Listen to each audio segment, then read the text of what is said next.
Today I'm going to show you a few tips and tricks on how to get the most out of the minor pentatonic box number 5. So check out what it can sound like.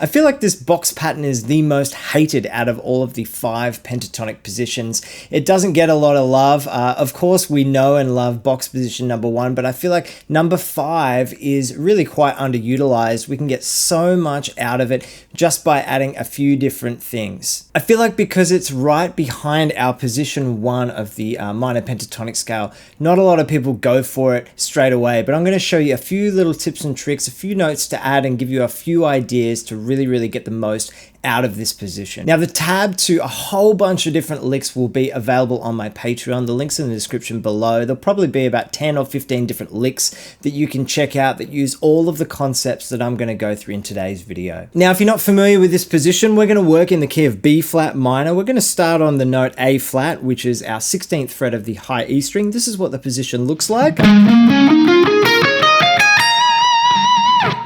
Now I'm going to show you something that I do all the time. We're just going to add the minor third above the top note of that position that we just went through.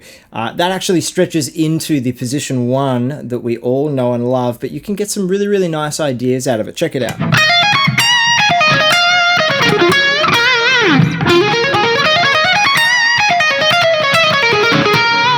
Right, so you can hear that I'm reaching up to that minor third, and I'm actually going from A flat all the way to that, D flat note, and then I can meet in the middle on that B flat. Can sound really cool, right? Now we can take that same concept and use that on the B string. Check it out. Can do it on the G string. Right, can sound really cool. We're not really adding any notes at this point. Just gives us a different way to phrase some of the lines. It's sort of Bonamassa-esque.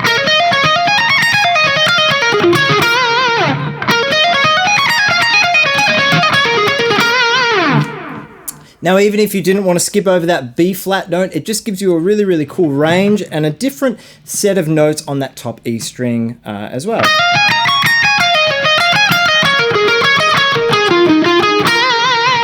Really cool, right? Now we're going to add the flat 5 or the blues note in. We're going to do it in the top octave of this position. So I'm going to go from the 15th fret just to show you. That is the root note. So I know we've just created the blues scale, but in this position, it actually sounds really cool. We can get some nice double stop ideas and some nice bendy licks. Check it out.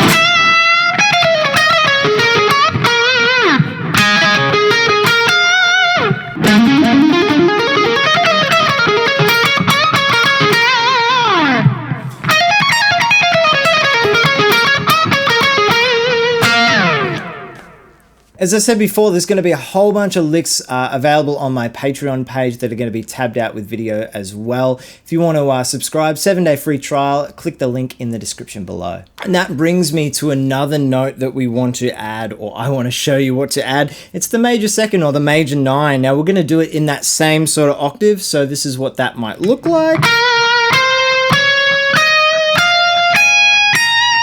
Right, and if we keep the other 2 additions, that can sound like this.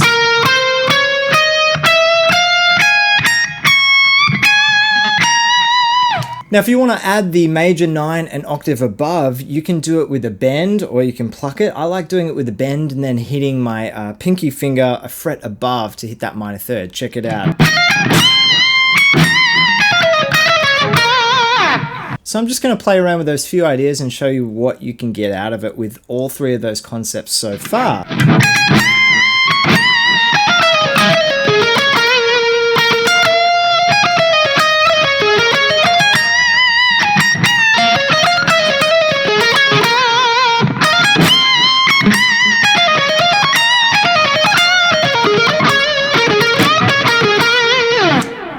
Now, don't forget the bends that you can achieve in this area, right? So on that top note, you can bend a tone and a half, right? Bending from the root note to the minor third.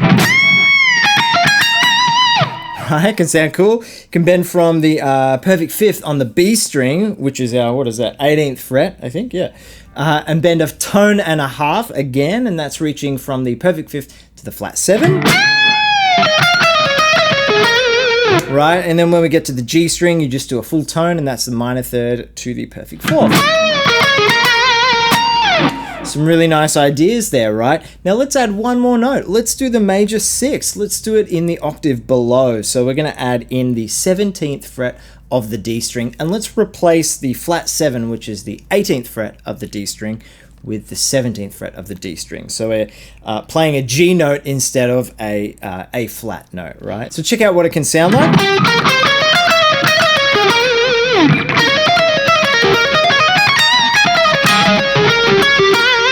So I'm just doing it in that octave below. I'm still hitting that A flat on the top. I think it sounds really, really cool. It gives you more of a majory type of blues sound. Check it out.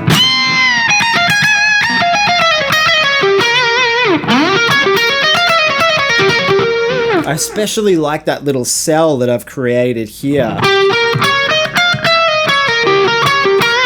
It sounds really cool, right?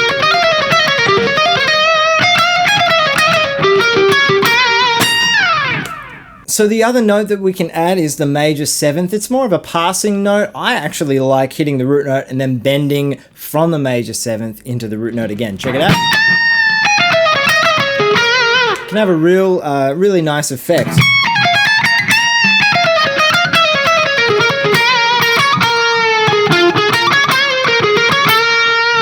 So we can obviously take it down the octave too. The same concepts apply. Check it out.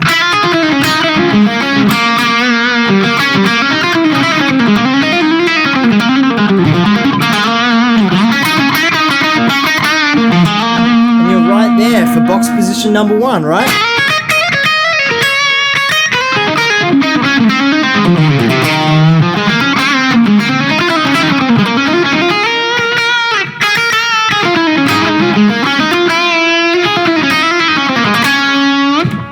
So there's heaps of cool stuff that you can get out of that position 5. As I said before, tab to some of these licks. About 10 licks will be available on my Patreon page. Really diving deep into this concept. Thanks so much for watching, guys. See you on the next one. Cheers.